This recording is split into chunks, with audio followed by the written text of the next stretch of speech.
Selamat pagi anak-anak. Senang sekali pagi ini Ibu bisa bertemu kembali bersama dengan anak-anak sekalian dan kita boleh memulai kembali kegiatan pembelajaran kita.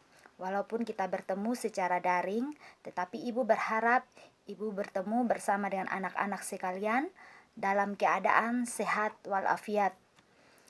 Dan Ibu berharap anak-anakku sekalian bisa tetap menjadi anak-anak yang baik, yang bisa menerapkan hidup sehat di musim pandemi COVID ini, menjadi anak-anak yang menjadi contoh buat teman-teman yang lain dengan tetap taat protokol kesehatan, yaitu memakai masker, menjaga jarak, dan rajin mencuci tangan. Bahkan juga menjauhi kerumunan karena sebagian besar penyakit ini berasal dari kerumunan ini. Baik anak-anakku sekalian, sebelum kita memulai pembelajaran kita, mari kita akan sama-sama masuk di dalam doa bersama. Dan kita akan berdoa menurut agama dan keyakinan kita masing-masing. Berdoa mulai. Berdoa selesai.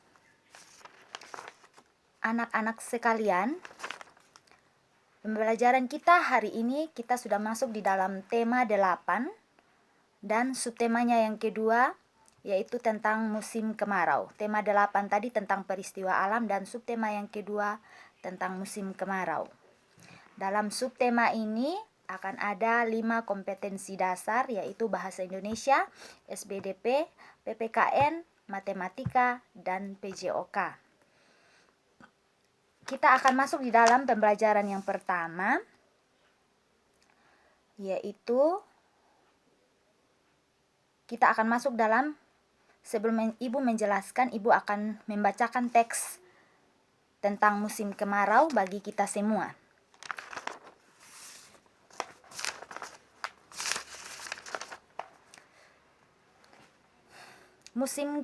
Kekeringan di musim kemarau.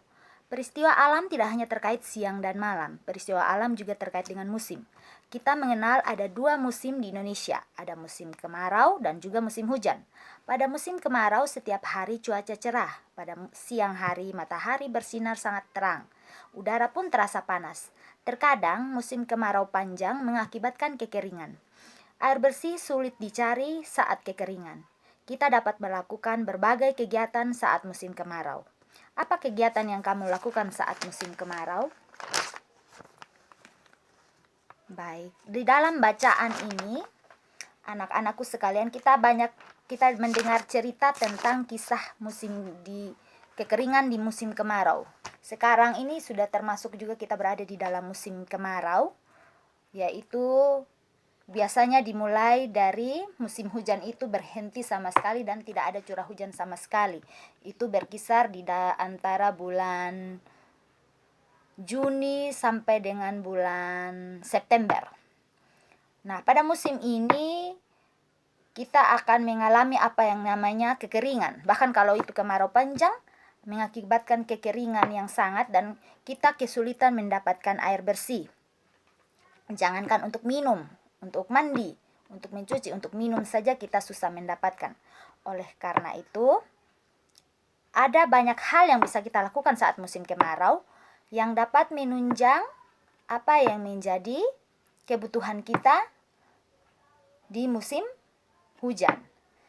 Nah, pada waktu musim kemarau, petani itu biasanya mempersiapkan lahan untuk kebun, seperti kebun ubi, kebun sayur, bahkan juga untuk tanaman-tanaman yang kita biasakan tanam di dalam kebun keluarga. Ada lombok, tomat, bahkan tanaman-tanaman lain yang bisa kita dapatkan dengan menanam tanpa kita harus membeli. Dan itu adalah kegiatan-kegiatan yang bisa kita lakukan di musim kemarau. Dan Ibu berharap anak-anak sekalian juga bisa menjadi anak-anak yang baik, yang juga membantu orang tua pada saat musim kemarau ini. Apalagi di musim kemarau ini kita menjalani sekolah dengan belajar dari rumah. Anak-anak punya banyak sekali waktu untuk membantu orang tua di rumah. Dan ada banyak hal yang bisa dilakukan oleh anak-anak sekalian, yaitu seperti tadi ibu bilang, menanam sayur, bisa membantu ekonomi keluarga, bisa kita jual, bisa juga sayur itu kita konsumsi untuk kita makan sendiri di rumah, dan juga bisa menanam tanaman-tanaman yang lain selain sayur, ada lombok, tomat dan sebagainya bisa kita tanam juga, dan uang yang kita dapatkan itu bisa kita gunakan untuk memenuhi kebutuhan kita, bisa juga kita tabung sedikit demi sedikit untuk kebutuhan kita ketika kita nanti sudah belajar normal seperti biasa. Dan kita masuk di dalam kegiatan yang kedua, kegiatan inti yang kedua, yaitu bahasa Indonesia. Menulis kalimat ungkapan pujian berdasarkan gambar. Ada contoh kalimat pujian. Kalimat pujian itu adalah kalimat pujian merupakan pernyataan kekaguman dan penghargaan terhadap sesuatu yang baik. Saat teman berbuat baik, teman berbuat pantas, teman bersemangat, agar teman bersemangat melakukan hal-hal yang baik, kita biasanya memberikan pujian. Misalnya kita puji ada teman yang pakai pakaian yang baru. Wah, teman ini tambah cantik karena memakai pakaian yang baru. Atau pada saat teman kita mendapatkan prestasi yang baik di sekolah, ketika teman mendapat juara 1 atau juara lomba menyanyi, lomba melukis, lomba menari dan lain-lain, kita biasanya memberikan ucapan-ucapan pujian seperti ucapan selamat dan pujian-pujian yang kita berikan. Misalnya kamu hebat, kamu pintar. Itu adalah jenis-jenis kata-kata pujian yang biasa kita lakukan untuk memberikan semangat kepada teman agar mereka bisa melakukan hal-hal yang lebih baik. Dan kita masuk juga lagi di dalam kegiatan yang ketiga. Kegiatan yang ketiga ini mengenal aturan pemanfaatan air. Aturan menghemat air. Mungkin ini masih ada hubungannya dengan ketika tadi kita di pembelajaran yang pertama, kegiatan yang pertama itu kita membaca tentang kekeringan. Nah, kekeringan, untuk mengurangi kekeringan karena air ini ada hal-hal yang harus kita lakukan sebagai anak-anak yang pintar, anak-anak sekolah. Contohnya yaitu menghemat air. Nah, kalau kita biasanya kalau ada anak-anak yang hidup di rumah, tinggal di rumah yang punya sumber air, misalnya apa? Ya, betul, sumur. Apalagi? Air dari leding, air tangki yang ditampung di dalam tandon. Terus itu adalah sumber-sumber air yang kita pakai di rumah. Nah, kebanyakan kalau anak-anak yang banyak sumber air di rumahnya itu, mereka punya banyak air di rumah, mereka menjadi anak-anak yang kurang berhemat, memakai sembarangan, buka keran setiap menit. Kalau pakai sanyo berarti kita tidak hemat listrik, kita pakai listrik dengan sembarangan, dan itu akan nanti berakibat kepada kita bayar listrik mahal. Terus kalau kita pakai air yang banyak, kalau kita beli air misalnya kita tampung, nah kita beli air kan kita mengeluarkan biaya lagi. Nah, ketika kita juga punya sumur, kita pakai tidak sesuai kebutuhan, pakai cuci baju yang 2-3 lembar saja kita pakai air berbokor-bokor. Nah, itu juga salah satu cara yang tidak menghemat penggunaan air. Nah, sebagai anak-anak yang pintar, anak-anak yang sekolah, anak-anak juga diberikan harus memberi contoh kepada teman-teman, kepada orang tua. Karena anak-anak sudah pernah dengar dan belajar di sekolah tentang aturan menghemat air, maka anak-anak juga harus berhemat air ketika berada di rumah, ketika kita pakai air. Kalau orang tua pakai air sembarangan, kita tegur, "Mama, jangan hemat air, jangan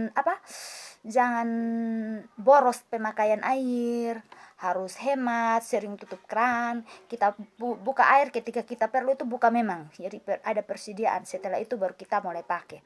Jangan sambil cuci sambil buka keran." Nah, itu salah satu contoh pemborosan air dan pemborosan listrik. Dan anak-anak sekalian diharapkan untuk tidak menjadi anak-anak yang seperti itu, tidak boleh menjadi anak-anak yang suka memboroskan pemakaian air. Tapi anak-anak harus menjadi contoh dan teladan. Nah, untuk kegiatan SBDP ada menari bersama teman. Mungkin ibu tidak mempraktekannya lagi, tapi nanti kita akan berpraktek bersama-sama pada satu hari untuk melihat apakah anak-anak benar-benar sudah mengikuti kegiatan pembelajaran SBDP dengan baik. Mungkin itu adalah contoh menari. Kita akan melakukan contoh menari tarian-tarian dari daerah kita sendiri. Apa contoh? Salah satu tarian dari daerahnya kita. Ya, betul. Tarian Woleka, tarian Kataga. Dan ada banyak tarian-tarian kreasi baru lain yang kita sering dengar di dalam kaset-kaset itu, dalam video-video itu ada tarian-tarian modern yang sudah kadang juga tidak pakai lagi musik gong, tapi irama musik sudah yang dipakai. Nah, itu jenis-jenis tarian modern. Tapi nanti kita akan mempraktekkan itu di satu hari saja. Jadi anak-anak tidak perlu mendengarkan penjelasan lagi tentang tarian, tapi kita langsung mempraktekkan saja. Baik. Selanjutnya kita akan masuk di dalam pembelajaran yang ketiga. Pembelajaran yang ketiga ini mungkin masih sama juga seperti yang pertama tadi. Kita mulai dengan bahasa Indonesia. Bermain peran menggunakan kalimat pujian. Kalau bermain peran itu mungkin kita seperti membuat satu cerita bagaimana anak-anak melakukan kegiatan satu, kita mempraktekkan sebuah cerita misalnya. Jadi ada yang berperan sebagai mama, sebagai bapak, sebagai anak, dan cerita itu tentang penghematan air.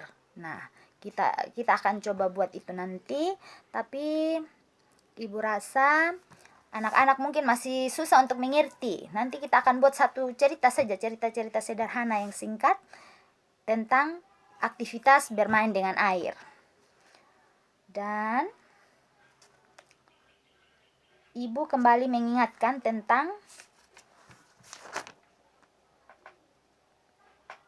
kompetensi dasar matematika. Kita belum masuk di dalam matematika tadi, yaitu mengenai berat benda dan alat ukur tidak baku.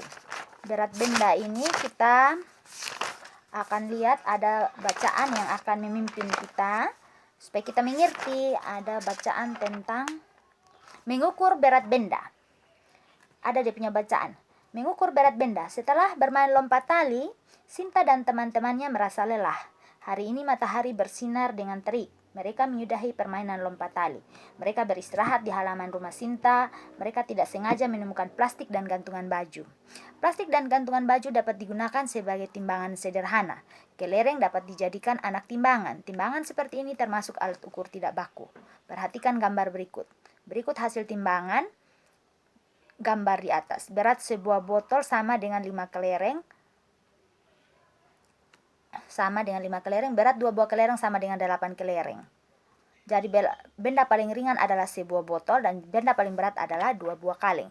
Kita akan membuat contohnya. Baik anak-anak, Ibu akan membuatkan contoh seperti dalam bacaan ini adalah bagaimana kita membuat timbangan sederhana.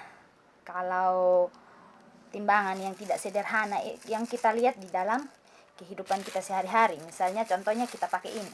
Itu kita kasih seimbang benda. Kita pakai hanger gantungan pakaian dengan kantong plastik. Jadi kantong plastik ini jadi medianya untuk kita membuat timbangan ini. Contohnya ini kita timbang satu buah tomat. Kita seimbangkan. Nah, ini adalah contoh membuat timbangan sederhana. Nah, kita juga bisa menggunakan media yang lain selain tomat. Kita ukur timbangan berat apa. Nah, ini adalah contoh sederhana. Contoh sederhana dari membuat contoh timbangan sederhana dari gantungan pakaian dan plastik yang sudah tidak terpakai, yang sudah bisa dibuang. Jadi mungkin anak-anak bisa memahami itu. Kalau ada yang belum mengerti, sebentar tanya. Iya, Ibu kasih kesempatan untuk bertanya. Nah, kita kembali kepada pembelajaran kita. Jadi demikian tadi apa yang sudah Ibu jelaskan, yaitu tentang membaca teks di musim kemarau.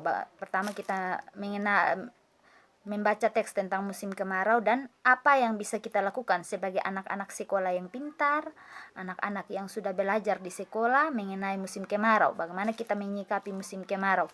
Kalau di musim kemarau, bahwa di musim kemarau itu kita harus pertama berhemat air agar kita tidak mengalami yang namanya kekeringan, karena memang pada musim kemarau biasanya kalau terjadi musim kemarau panjang kita akan mengalami kekeringan dan kita akan kesulitan mendapatkan air. Nah, kita akan mengeluarkan anggaran yang bertambah lagi, keluar uang tambah lagi. Kalau biasa kita tidak beli air, kalau musim kemarau kita harus beli air lagi. Itu menyebabkan pengeluaran yang bertambah, pengeluaran untuk hal-hal yang tidak terlalu, walaupun kebutuhan air itu penting, tetapi kita menambah pengeluaran. Tetapi kalau kita berhemat penggunaan air, kita tidak buka keran sembarangan, kita menggunakan air secukupnya, seperlunya, maka kita tidak akan ada itu pengeluaran-pengeluaran yang tambahan. Tidak keluar lagi hanya uangnya mama mau kasih uang jajan untuk anak-anak, tidak bisa sudah, karena kita sudah beli air, beli ini, beli itu, yang semuanya serba dibeli. Nah, pada musim kemarau juga ketika kita selain berhemat air, ketika ada cukup air juga kita bisa bantu orang tua. Kita menanam sayur, menanam tanaman yang bisa kita makan, yang tidak perlu kita beli di pasar, tomat kah, lombok kah, sayur kah, apakah itu yang bisa kita tanam, daun kemangi, daun sup dan lain-lain kita tanam, itu bisa membantu juga ekonomi keluarga. Jadi mama tidak keluarkan uang lagi, mama bisa menghemat uang. Nah, apa yang kita tanam itu sudah yang bisa kita makan, kita jadikan sayur, kita jadikan lauk untuk kita makan sehari-hari, dan itu menjadi makanan yang sehat. Nah, itu tentang musim kemarau. Terus mengenai kalimat ungkapan pujian tadi, ada beberapa contoh kalimat. Biasanya kalau kita puji teman itu pada saat-saat tertentu, pada saat teman itu melakukan sesuatu, mendapatkan suatu prestasi, misalnya ada teman yang juara 1 di kelas, ada teman yang ikut lomba menyanyi juara 1, lomba menari, lomba apalah, lomba melukis atau apa, mereka dapat juara 1, kita biasanya memberikan ucapan selamat karena sudah mendapatkan ranking 1, ini hebat karena sudah mendapatkan juara menggambar, juara menyanyi. Itu salah satu contoh kalimat pujian. Kamu hebat, kamu menjadi juara kelas. Nah, itu salah satu contohnya. Nah, kenapa kita memberikan pujian kepada teman-teman yang punya prestasi, yang dapat juara itu kenapa? Agar teman-teman yang lain juga yang belum juara bersemangat. Bahkan teman yang sudah dapat juara itu juga dia tambah semangat, dan pada saat seterusnya lagi dia tetap menjadi juara, dan teman-teman yang lain juga mau bersaing supaya mendapatkan juara. Itu salah satu makna dari kalimat pujian. Dan kalimat pujian ini merupakan pernyataan kegaguman dan penghargaan kita terhadap sesuatu yang baik. Kalau kita puji itu berarti kita kagum, hebat karena dia melakukan satu prestasi yang baik. Demikian. Nah, untuk pembelajaran yang ketiga mengenai aturan menghemat air. Nah, untuk dapat menghemat air tadi seperti salah satunya itu kita jangan suka jangan kita membuka keran sembarangan misalnya, atau kita timba air, kita hanya cuci 1-2 potong pakaian, kita timba air banyak berbokor-bokor. Nah, itu salah satu contoh pemborosan air. Nah, salah satu hal yang bisa kita lakukan untuk menghemat air adalah dengan kita menanam tadi itu, menanam di sekitar kita punya rumah, kita tanam pohon-pohon pelindung dekat-dekat sumur, dekat-dekat air. Nah, pohon-pohon itulah yang nanti memanggil hujan turun, dia tetap teduh dan air tertampung di situ, dan tetap ada air di sekitarnya kita, dan kita tidak kekeringan. Nah, kalau ada tempat-tempat yang kekeringan juga, itu biasanya orang pergi di bukit-bukit yang kering itu, orang pergi menanam pohon di sana, melakukan penghijauan. Apa itu istilah dari penghijauan itu? Reboisasi. Mereka pergi penghijauan itu pergi tanam pohon di tempat-tempat yang kering. Nah, di sana itu di tempat-tempat yang luas itu, di pegunungan biasanya yang kering-kering yang sudah dipotong sembarangan itu, ditanam ulang lagi pohon. Nah, pohon yang tumbuh itu nanti yang akan menjadi sumber air lagi. Nah, kalau sumber air sudah ada, dia akan mengalir lagi, dan sumber air itu tetap ada, dan kita tidak mengalami yang namanya kekeringan. Dan yang terakhir mengenai tarian, seperti sudah Ibu sampaikan tadi, kita akan melakukan praktek saja supaya anak-anak tidak bingung lewat belajar ini. Nanti akan ada praktek menari di dalam pelajaran SBDP. Jadi anak-anak akan belajar di situ, akan mempraktekkan tarian. Karena kita sementara belajar dari rumah, anak-anak bisa coba belajar bikin videonya. Pergi saja, berkumpul saja 2-3 orang, jangan terlalu banyak-banyak, jangan buat kerumunan. Kalau anak-anak tidak punya HP atau apa, berkumpul di satu tempat dan bisa merekam bersama-sama satu video supaya membantu teman-teman yang lain yang tidak punya ini. Nanti buat satu-satu saja, tinggal nanti dikirimkan sama ibu untuk ibu nilai. Nah, kalau tidak juga, kalau kita punya kesempatan, nanti ibu panggil 2-3 orang untuk datang praktek di sekolah supaya mendapatkan nilai untuk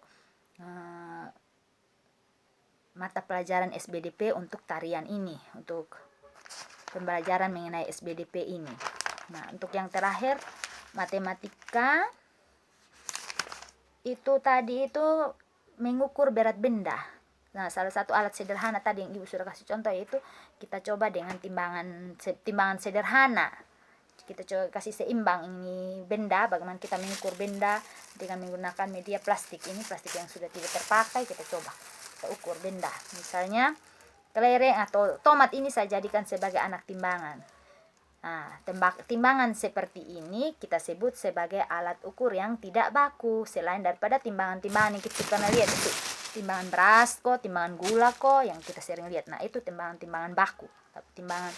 Alat ukur tidak baku ya seperti ini, alat ukur sederhana tadi yang Ibu sudah praktekkan. Baik anak-anak, mungkin sampai di sini dulu penjelasan Ibu untuk pembelajaran pagi ini. Dan Ibu berharap walaupun Ibu sudah berbicara panjang lebar, anak-anak bisa pahami sedikit mengenai musim kemarau, mengenai bagaimana kita memberikan ucapan. Kita harus sering memberikan ucapan selamat, bagaimana kita belajar memberikan ucapan selamat, kalimat pujian, terus ini mengenai aturan menghemat air, terus ini mengenai tarian, jenis-jenis tarian kita tadi Ibu sudah pernah tanya toh, Ibu sudah tanya ada beberapa jenis tariannya kita, dan juga bagaimana kita mencoba membuat alat ukur tidak baku, yaitu timbangan sederhana tadi dari gantungan baju yang sudah tidak dipakai itu. Nah, Ibu harap anak-anak sudah bisa paham sedikit ya. Walaupun Ibu omong panjang lebar, tapi ada sedikit yang dipahami. Nah, kita akan masuk dalam kegiatan penutup kita. Itu sudah tadi apa yang Ibu sampaikan, intinya dari pelajaran kita hari ini. Dan akan ada tugas untuk anak-anak. Satu saja, yaitu untuk SBDP. Bagaimana kita membuat ini video tarian woleka untuk anak perempuan dan tarian kataga untuk anak laki-laki.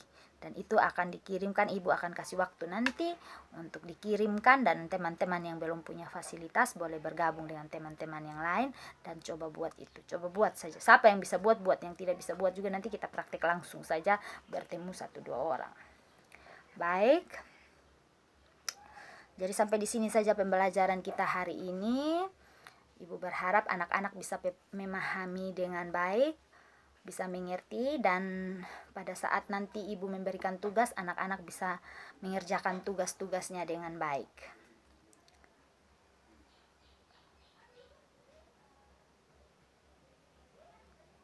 Untuk mengakhiri semua rangkaian kegiatan pembelajaran kita hari ini, kita akan kembali menutup dengan doa. Mari kita berdoa. Berdoa selesai. Baik, selamat siang anak-anak, sampai bertemu lagi.